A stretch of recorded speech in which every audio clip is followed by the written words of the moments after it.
Hi everyone. So it's actually afternoon right now. Actually not really afternoon. It's more like a late afternoon and evening, early evening. Yeah. So it's at 4:42. So I just want to make a video. It might actually be a bit long today. So I think that I was thinking because I have been actually uh, not really ruminating, but just thinking, and it kind of dawned on me, especially after the last few days and over the last week when I have actually had more time and when nobody was really coming over to my home during the weekends, and I actually had to spend some time by myself other than just resting from work and everything. So that's something about some rather weird ingrown hairs on my leg and somewhere near my underarm area, which were kind of like the bump. They were like pimple like bumps, and then I just started thinking, these ingrown hairs which were causing red pimple like bumps remind you of friendships which uh, which shouldn't be allowed to stay around for too long, or which basically have the expiration date. So yeah, but I mean that's today's video, what it's about. So I'm gonna actually talk a little bit more about the signs that we need to reevaluate friendships and certain friendships, and actually probably even end them if possible. Okay, why do I say that? Because I'm just going back to the analogy of the ingrown hair that causes a pimple, so which might eventually cause inflammation in the long run or short run if not tended to. For those who don't really know what an ingrown hair is, it's just like this little hair follicle in your skin, yeah, in your skin near your paw, which actually grows outwards. And of course, for some people, especially men, it seems quite obvious on their body. But in some cases, the hair doesn't really grow out straight, but it curls around, and when it curls around, it gets stuck in the skin layer. That's when it actually gets blocked, and it grows out into this. It becomes a kind of space where bacteria might actually grow and feed on oil and dirt, and not really oil, dirt, but just oil and causing inflammation. So it's the same thing with friends. When you have a friendship that you keep around for quite a long time, and you realize somehow, I mean, you know somewhere at the back of your mind that you shouldn't be keeping it anymore because its expiration date is almost due, but you just want to keep it. And that becomes something similar to the ingrown hair, with the problem being called folliculitis. Yeah. So okay, but back to this whole idea about why I'm talking about it today. I actually just kind of realized this, that I mean, we spend so much time. I mean outside of work and our own personal lives and everything.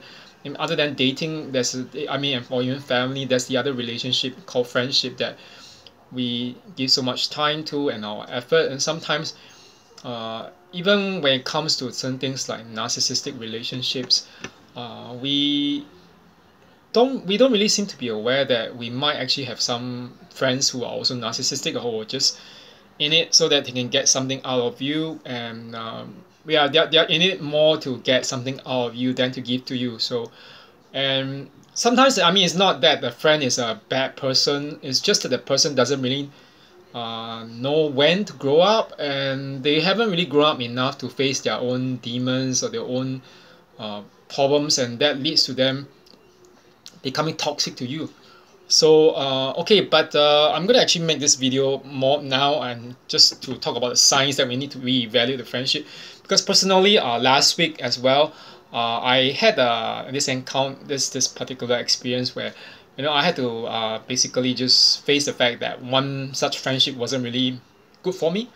Yeah, I mean, it was this case where one friend who was talking about, initially, when I first knew that friend, everything was just fine. He knew about my past with a narcissistic ex and when other narcissists, and he seemed to be kind of like sympathetic or empathetic to listen. But last week he started sending me some videos, like some obscene Twitter videos, and also pictures, photos of this mutual acquaintance that I wasn't even half interested in talking about. So I mean, it was just fine. I just told him, no, don't send any of these photos. I'm not going to actually look at that. But that was, that was still okay at the point when he just apologized. But after that, I just told him, please don't send any more of these videos about, I mean, with this person. I mean, I don't even know that person that well, but the mutual acquaintance. But I mean, that mutual acquaintance was very narcissistic and exhibitionist. I'm not interested. And that at the point in time, that the so-called friend was like, thanks for telling me that. Bye. That was the exact message that he typed out on WhatsApp. Yeah. And I was like, I was in the middle of my work, and people who behave like that, they don't get any kind of response from me immediately, and I don't want to message back and say, oh, anything, get into any kind of debates when I was in the middle of my work. Yeah, I was in the middle of a lesson, so I just ignored that thing. And but of course, based on what some other friends, and even a senior in the gym told me, oh yeah, how should I mean, I asked them, how should I respond to that? Bye. They all had the same thing to say.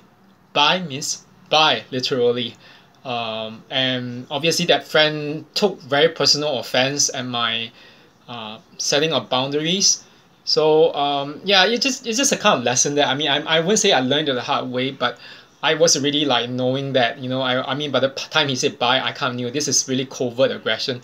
He's trying to use the typical stonewalling and silent treatment to think that it will make me back up or back off and just feel bad about myself. It's also part of the guilt tripping and shaming tactic used by very toxic people. Yeah, but it's crazy because we have mutual acquaintances, and the fact that, or mutual friends, and the fact that he's behaving like that doesn't say much about me as much as about him. I mean, when I just, I was actually setting up my boundary and saying that I don't want to actually receive such obscene materials. Yeah. So I mean, if you are really concerned that it's the freedom of the person, to whoever that you're talking about, to be exhibitionist, don't send it to other people and thinking that they're okay with it when they don't even want to see it at all. Yeah. So okay, so let's talk about the signs of that you need to actually reevaluate friendship. So the first one is very obvious, based on the anecdotal evidence that an anecdote that I've actually talked about just now on personal experience. I won't be talking so much based on readings but more so on based on anecdotal experience and personal stories. The first sign is actually that they disrespect your boundaries and they don't take no for an answer. So this is very obvious. So I mean, if they are not able to actually accept those boundaries, you might want to actually reconsider why they are even friends, because they don't respect you. Whether they are narcissistic or not, that's beside the point. And okay, the I think the whole thing about friendship as well is that when we are very much socialized as me as a whole, as people, to believe that when we don't have any more to share with a person as a friend, I mean, we are kind of socialized to think, what, even if we don't really actually agree anymore, we just keep it around for a longer period of time than it should expire, and we don't really spell out the end very clearly. So but I mean, the truth is that even if we use excuses such as this person has been around with me since goodness knows where, a long time ago, or even that this person was there during my darkest moments in life. I mean, the fact is people change, and because people change, we need to realize that not just them but also us, when we change and when we actually level up, or when we have different priorities in life, we can't just blindly keep friendships just like that. So the second thing is to take note of, based on this particular signs of friendships that you must start reevaluating, is that they are not there in your darkest moments. And what do I mean by that? In fact, during your darkest moments, they don't just sometimes they can run away and abandon you, or if not, they mock and laugh at you. In the worst case, they just simply ghost. They disappear. They can't be found anywhere. So they don't even say, oh, I can't help you, or just keep quiet. They just disappear totally from the radar. So yeah, so that's one sign that you might want to just start thinking, is this person really a good friend? Because you know, I mean, those who know, have been following my social media, know that my grandmother passed away about 5 months ago. That was exactly on May 27th. So my whole family has more or less learned to accept that, the fact. And I myself, I don't think it's easy, you know, if you ask me, because if I was to think about it, I admit that I know eventually we had to let go of the denial that she's gone. But during that point in time, I remember that when I was telling people on my social media friends, you know, on Facebook, you know, on other social media, I mean, the ones who were really friends were, I mean, it's nothing really exaggerated in a way of pouring on in of tributes, but I mean, those who are really friends will just tell me, you know, they just take care, and you know, don't grieve for too long. And I mean, the good ones, those are really good ones, came along, and I think there were predominantly about 3 or 4 friends who came, and you know, they were there at the wake, regardless of their, you know, their religious differences and everything. Like I had one Catholic friend and two or three other Christian friends who came, and yeah, all of the girls, which is kind of ironic.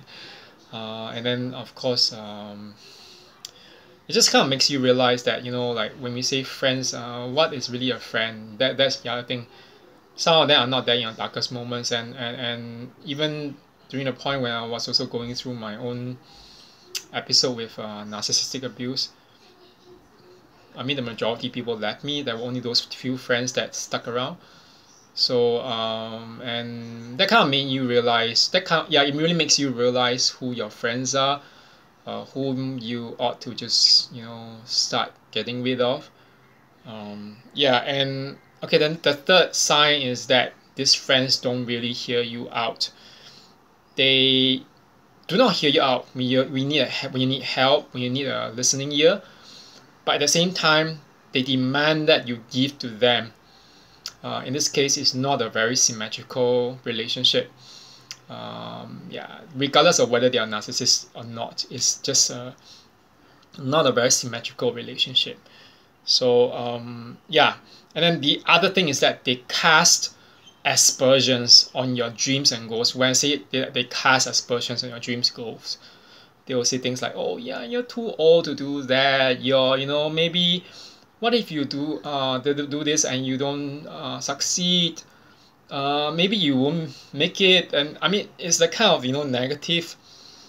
It's not even constructive criticism. It's just an attempt to just basically bring you down and downplay you, even before you've even done that, or even strive for that goal and dream. So I know that there are particular people like that, and that was just right after I was discarded. I met some new friends, but you realize that sometimes these people were, I mean, they have motives, probably have motives, but I guess that they weren't really that good people anyway. So you know, they'll do things like, you know, suck it up and whatever. Some of it comes from a place of you know, just you know, ignorance or mere insensitivity, but some parts of it also comes from malice. I won't speculate because I don't really know those people that well, not as very close friends anyway. But for them to do that, you probably know that it's not. I mean, it's not the kind of person you want to keep near you or in your life. And I remember that when I was, you know, dealing with like recovery and trying to make a new life, I actually went to redo my, you know, some course, like a retraining to do. Yeah, it's called CELTA, Certificate of English Language Testing. Yeah, I can't really remember anymore what it means, but it was handled by Cambridge University, so that I can so that I could teach English as a TESOL instructor. I remember that at one point in time that there were people who were constantly, you know, asking me what my dreams were and everything. You know that if you are unable to actually tell them what you really dream about doing because they might criticize them and comment on on the dreams nonstop, on the feasibility and everything, or or they just they don't even encourage you or give you means to achieve all this. You know that it's pointless and they're probably not your friends. So okay, the worst one, two, three, four, five. It's not really the worst, but it's one of the worst. It's actually in this case where, it's a situation that involves you and an ex, yeah, an ex, or in my case, an ex narcissist, and also a former, or if not a former friend or an estranged family member. These people, these friends, so called friends, actually side with the other person against you, helping to actually scapegoat and gaslight you. This is something that I think you should start questioning whether the person is really a friend about. I remember that there was one situation where I think I've told everyone. One particular so-called friend was asking me non-stop about whether I shot with that particular photographer, and oh boy, at one point I was telling one other friend about how this particular friend had actually blocked me and ghosted on me. And you know what that particular friend had said, which was obviously helping to gaslight and scapegoat me? He had said, maybe you were just toxic. That was why he ghosted on you and they said all these things about you. But it was none of the matter. It wasn't that. That kind of friend probably wasn't. I remember actually confronting that friend. I said, "Why are you gaslighting me? You really are not being a friend to say that I was being toxic when in fact I was the one being harassed sexually and potentially, and people were just also harassing me to find out news as to whether I was a victim of all this molestation or harassment. Um, it's really despicable. And but to think that they will actually do that when they side with other people against you, that is not really a friend, regardless of what they say. Okay, and there's another point. The other point, one, two, three, four, five, six. The sixth point is that these friends, so-called friends, actually secretly envy you or they are in competition with you. Why do I say that? How do you know that they are secretly in competition with you? On the one hand, they might say, I don't. They might do that in the name of being realistic. So that I don't think what you say is actually very true. But the reason why they do that is not so much to just prove you wrong. They want to prove that you were wrong for themselves, for their own sakes. Yeah, I remember that I was telling one friend once when I was still very active in the fitness industry, saying that I was actually looking around for some photographers to shoot with and to do some body profile fitness shoots. I remember telling that one particular friend who is no longer my friend about certain photographers and saying some photographers, especially in some countries, I don't know whether it's true, but they tend not to work with foreigners, especially like let's say in Korea, because of the language barrier or cultural issues. It's nothing to do with racism. It's just that it's a language barrier. And of course, then he was just like he got so worked up trying to prove that I was wrong, that their photographers who actually shot like Chinese guys and or foreigners or white guys or whatever. He kept on showing me pictures non-stop. I was like, what is he trying to prove? And I remember that when I was warning him against certain photographers about how they actually use, I mean especially here in Singapore, how they're using that as a front to violate the privacy and also the integrity and modesty of models. He actually said, oh no, I'll pay for that shoot. But it turns out that he was not doing that, which he said he would do. He got a free shoot from this particular photographer that I was warning him about, and in a secret tribute on another profile on Instagram, he was paying tribute, saying thank you very much, whatever, to that photographer for a great experience and everything. My friend, one particular friend, just when he saw that thing, he was telling me, well, I guess that's gone. That person probably isn't your friend if he's going ahead to do such things secretively behind your back. when you have warned him about that, it gets that he doesn't really take your friendship very seriously. Yeah, so that's the thing. They are secretly in competition with you and they envy you. Okay, and I think this one other thing is that everyone needs to be aware of is that they keep on challenging and downgrading your beliefs and core values. They even expect you to compromise on them. I think that in our society, we've grown very much used to the idea that we need to be, like tolerant and we need to be liberal, but there's no joy when someone keeps on forcing you to compromise on your values, and that in itself is disrespect. Um, Especially if it veers into something that is moral, a moral issue. I think that and you really can't, and then you really both can't just even agree to disagree. I think it's probably better to just cut it.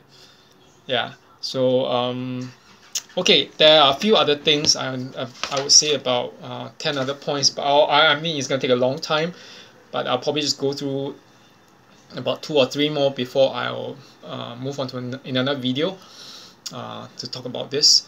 Okay, the other thing is that this particular person, the other sign, is that they start talking down to you, or they talk over you, or they talk at you. Okay, I'm using a lot of prepositions, but the reason why I say this is that it indicates that they don't really respect you. There's no respect, there's no reverence. They think they're better than you and that you're stupid.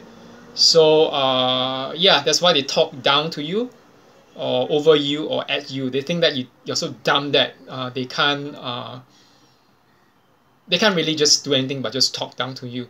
And it's really very, for me, I think that as someone who has been educated a lot, I find that especially insulting. But I mean, even the insecurity aside about people loving to pick on me just because I'm more educated than them, you find that these people will really just, yeah, they don't respect you. They just think that they're superior to you. Although, I mean, the fact is you spend so many years in school because you love what you did, and you really wanted to do it to your best.